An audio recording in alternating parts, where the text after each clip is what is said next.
everybody, it's Gardner. Welcome to GARDNSOUND 365. This is the show we write music every day for a year. It's Sunday. Sundays are great days because on Sundays, I typically get the camera out. I talk to y'all, see how you're doing, see whether or not we're all right, whether or not there's anything we need to talk about. And today, my subject of discussion is going to be those of you who are writing music or writing lots of music. You know, you're writing a tune, you're practicing your craft, you're mixing some EDM, you're writing bars, whatever it is, whatever kind of music you're doing. Why do you do it? That's today's topic. Why? Because here's the thing about music. It's not necessary. And I don't mean it's not necessary like oh, it's not necessary for me to write music, it's not necessary for anybody to do anything. No, not here to discuss that. I want to talk about the fact that it's not necessary for life. Water is necessary. Food is necessary. People would argue that money or currency to a degree, some sort of bartering system, right, is necessary. Government is to a degree necessary. But music is not. It's not necessary. You could not hear music from the time you were born until the time you die, and you'd live a perfectly normal life. But a lot of people out there, as soon as I say that, are going to go, oh man, I couldn't imagine living without music. Good. But what that means is at one point in your life you were exposed to music, right? But there was a time in your life before that. There was, for everybody. Nobody just comes out of the womb singing and dancing. There's a point at which you were exposed to music and your brain went, oh shit, I like that, right? And for me that was what it was. It was like, oh man, I love that. I love listening to that. It's all these great noises that these things are making, guitars, drums, basses, orchestra. I listened to the orchestra quite a bit. So it was like violins and cellos and French horns and trombones and timpani and mallets. At some point my brain told me, let's figure out how to make that. Because, you know what I'm saying? It's like, it's the same thing as when you enjoy a specific type of food and you enjoy it so much that you want to try to make it, right? So that's what it was. It was like, wow, I enjoyed listening to the orchestra so much that my brain was like, let's figure out how to write that. That's cool. So I went to school for composition, which is more or less learning how to write for orchestra. Took a bunch of classes called orchestration. Took 2 levels of orchestration. Hardest classes I've ever taken in my life. All that we do in orchestration was learn how the different instruments work for the orchestra and how they work best together, and what their pitches are and what kind of things they're used to seeing on paper, you know what I'm saying? Because you can't just hand somebody any old piece of music, right, and expect them to be able to play it on the clarinet. There's a specific way that people who play the clarinet are used to seeing notes. So you got to learn that for each instrument. And that was so that was hardest classes I've ever taken. So I learned that. And then, I got out of college and it was like, okay. The first thing I did was I went to work at a restaurant. And working at a restaurant was interesting. It wasn't a bad job. It was actually a pretty decent job, and I made some friends there at that restaurant that I still am friends with today. Almost now 9 years later, I'm still friends with these guys, and they're great people.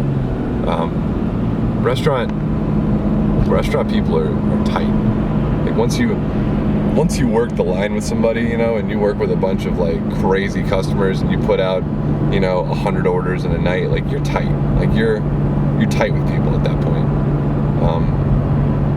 You just learn how to work alongside somebody without speaking. You know what I'm saying? It's almost an intimate relationship. But anyway, that being said, my brain thought, it said, well, we need to make money with music. We're not making any money doing music, and I don't like working in a restaurant. I want to make music.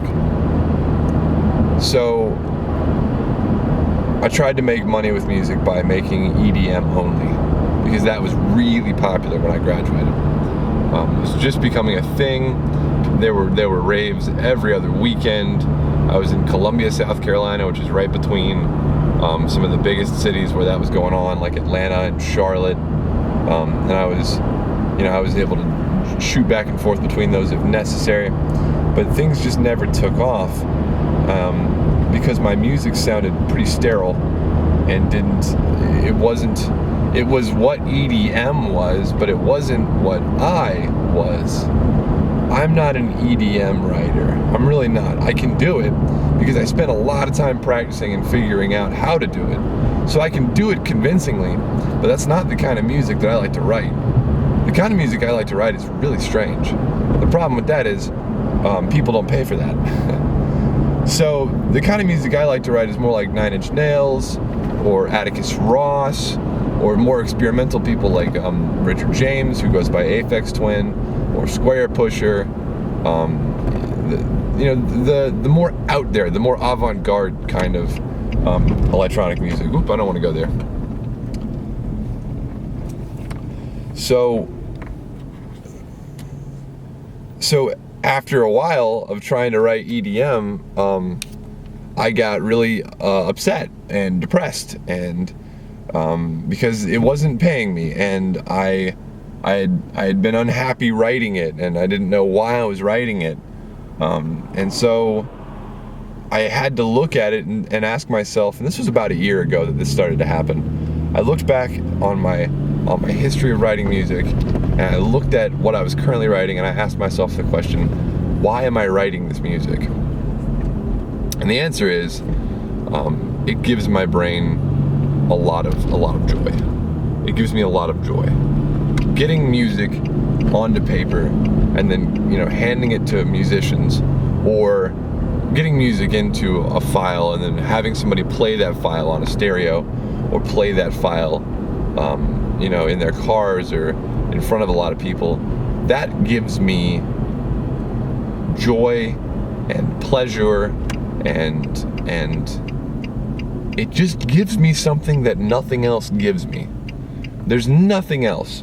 And I've done all kinds of shit, and really, really, truly nothing else gives me the same amount of that music does, that performing music, or having people perform my music, or playing music on stage for people. Nothing does it like that. And I figured that out from a very early age. I'm talking elementary school is when I started writing music and started trying to figure out how to do it, and started playing in orchestras, and I was really young, and so why do you write music? Do you need it, in the sense that you don't get it, you don't get that feeling from anywhere else? And consider this: if you're writing music, here's why I'm asking. I get the feeling, because I keep working with people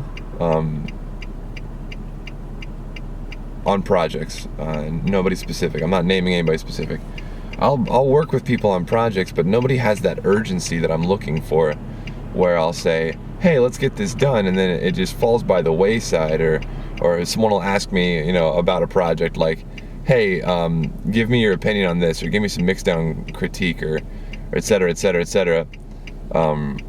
Whenever I make suggestions to people like that, when I tell them, hey, I think this about the piece, or hey, why aren't we moving forward with this project? It always becomes that there's something else in their life that is taking priority at that moment, or there's something else that they're working on, or there's, you know what I'm saying? Or they have a reason for why they did it. Or when I say, hey, listen, maybe you ought to learn some music theory, it just seems like people aren't willing to go that extra mile to make it work. I've said this a bunch, and it's a tough thing to say because it's so, people don't say things like this, and I don't think this type of thing gets said enough. If you're doing something that you're not passionate about, stop doing it, because you've only got one life to live, and you obviously haven't found your passion. And if you're just doing something to get attention, or if you're just doing something because, you know, it's the thing you're doing right now, you're not only hurting yourself, and this is similar to what I was talking about and I'm gonna relate this to Lil Yachty. You ready? Lil Yachty calls himself hip-hop, but the thing is, he's not hip-hop. And a lot of people call themselves composers, or call themselves beat makers, or call themselves producers, but they're not really passionate about music. And so I would argue you're not a producer. And you need to stop calling yourself that. You need to stop calling yourself a composer. You need to stop calling yourself a songwriter if you're just doing this for attention. If you're not doing this because if you are in love with music, that's the criteria. That's the first criteria. You need to be in love with music. I am totally and completely in love with music. And the thing is, if you're not in love with music, get out the way. You know what I'm saying? It's like a priest. Like, you would expect a priest in a church, right, to have a complete love of Christ and a complete love of Christ's message before anything else, right? The same thing goes for producers, composers, beat writers, songwriters, whatever you want to call yourself. If you're not in love with music, you need to stop, because what you're doing is spreading falsehood, and you're spreading an image, and you're not spreading art. You're not spreading anything worth anything. You're just getting in the way. You're getting in the way of people like me who are passionate, and you're getting in your own way. You're getting in your own way because you're good or better at something else. There's another thing that you're not paying attention to that you're actually passionate about, and that's hurting you. So this is a twofold message. One, ask yourself, why are you doing this? If you can't come up with an answer, and if the answer isn't, I'm passionate about music because I love music, you know what I'm saying? If you're not in this to win this, then you need to ask yourself, what am I passionate about? And I am encouraging you right now to follow that passion. As I'm pulling into the garage, let me reiterate. This isn't to anybody specifically, but I think someone needs to hear this message. Figure out what you're passionate about. Pursue it, and you will find success.